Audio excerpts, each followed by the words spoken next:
The turn of the millennium was the time to have a mascot representing your brand.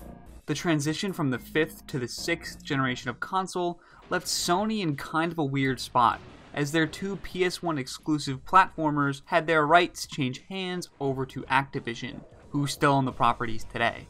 To fill the gap that they left, the PS2 was home to 3 major platformer series put out by first and second party studios: Ratchet & Clank, Jak and Daxter, and Sly Cooper. The 3 series all put their own spin on the 3D platformer genre to bring them forward, but my favorite as a kid was always the Sly Cooper series. With my recent playthrough of the Thievius Raccoonus, I'm happy to find out that it wasn't just my childhood tastes that fell in love with the series. This game is still worth playing.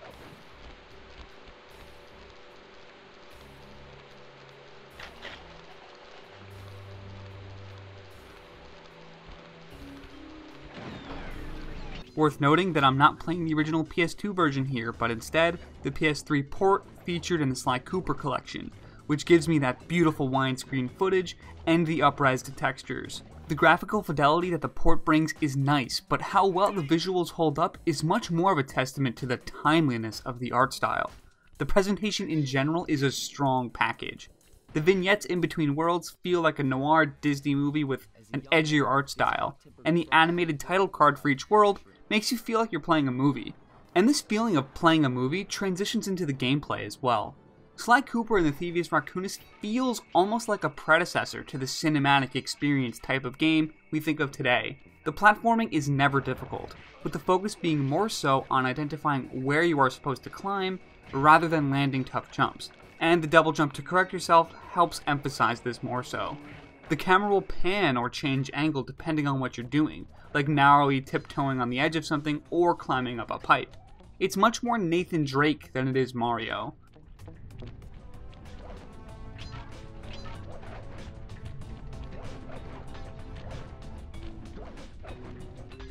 The way in which Sly Cooper differentiates itself from the platformers of the past is with the emphasis on stealth.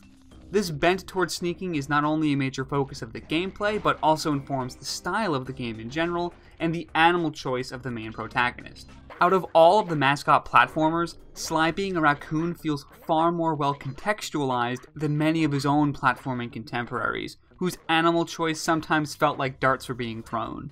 But yeah, the gameplay is where the stealth bent really comes into play, with mixed success. There are many spotlights and patrolling guards you'll be navigating around in the levels, and the game gives you a few different tools to handle them. The pressure that you put on the analog stick could have Sly going in an all-out sprint, or very carefully skulking around. You can climb on thin objects, whether they hang vertically or horizontally, slide down railings, and swing from hooks.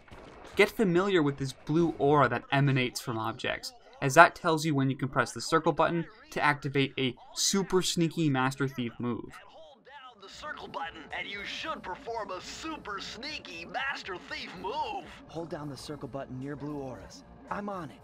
The sneaking around feels all the more necessary due to Sly's health, or lack thereof. Unless you're holding a specific item, Sly dies in one shot to every enemy, so be careful. All the enemies die to Sly's cane in one hit as well, which is where part of the stealth aspects break down. It'd be one thing if Sly had an assassination style move he could perform from cover, but you can just walk up to brutes right in the face and whack them with the cane. If you position yourself properly, you can seriously take out squads of enemies, which totally felt at odds with the tone of the game and how they want you to play. But I felt forced to play like that because there weren't a whole lot of tools at my disposal after I get caught, like smoke bombs. Or maybe there was, but I wouldn't know. A lot of the extra moves Sly can access are locked behind collectibles within the level. The major flaw is the fact that every single collectible needs to be found within a level in order to access the new move. There are sometimes up to 40 of these in a single level, and if you collect only 39 of them, expect to manually walk all the way back to the beginning and comb through the level again to find that 40th with no indication of where it might be. Needless to say, I didn't do this.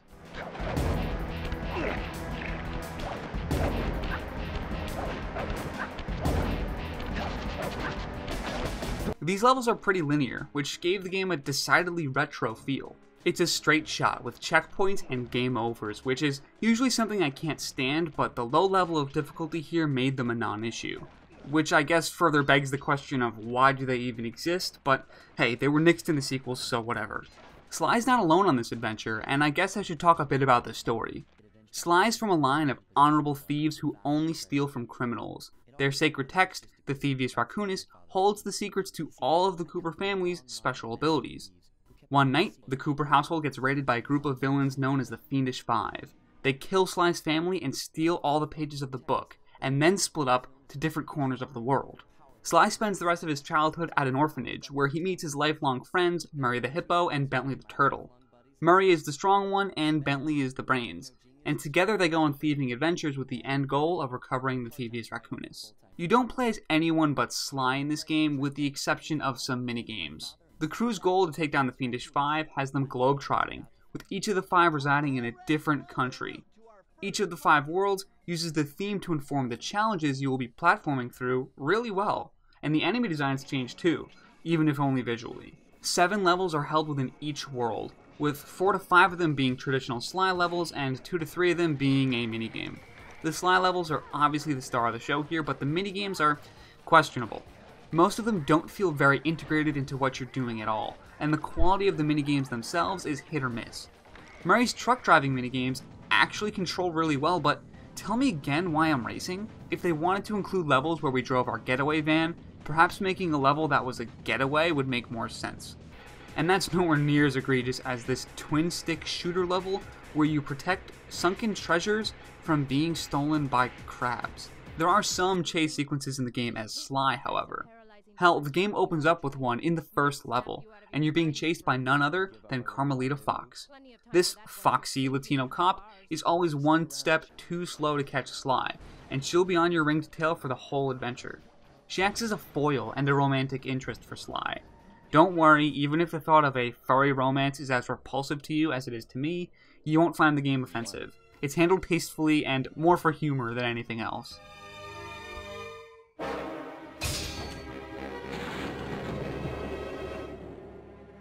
I felt bad leaving her stranded on that giant rock, but I knew it wouldn't be long before we'd see each other again.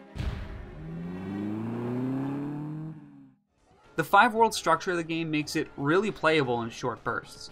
The worlds are mostly self-contained, and despite the fact that all the enemies belong to the Fiendish Five, their stories don't really connect in any way.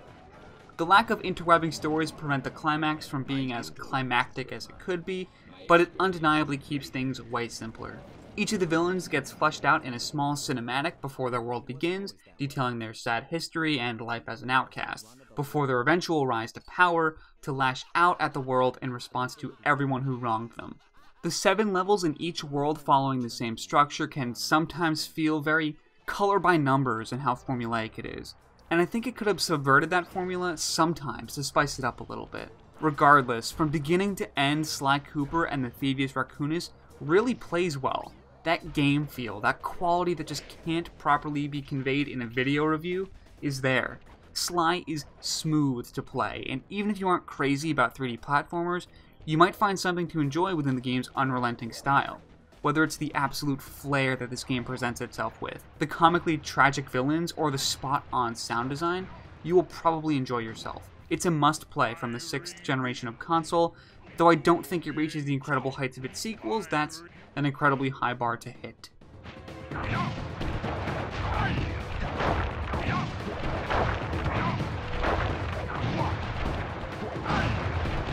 Fiery wheel, palms of thunder, fiery wheel.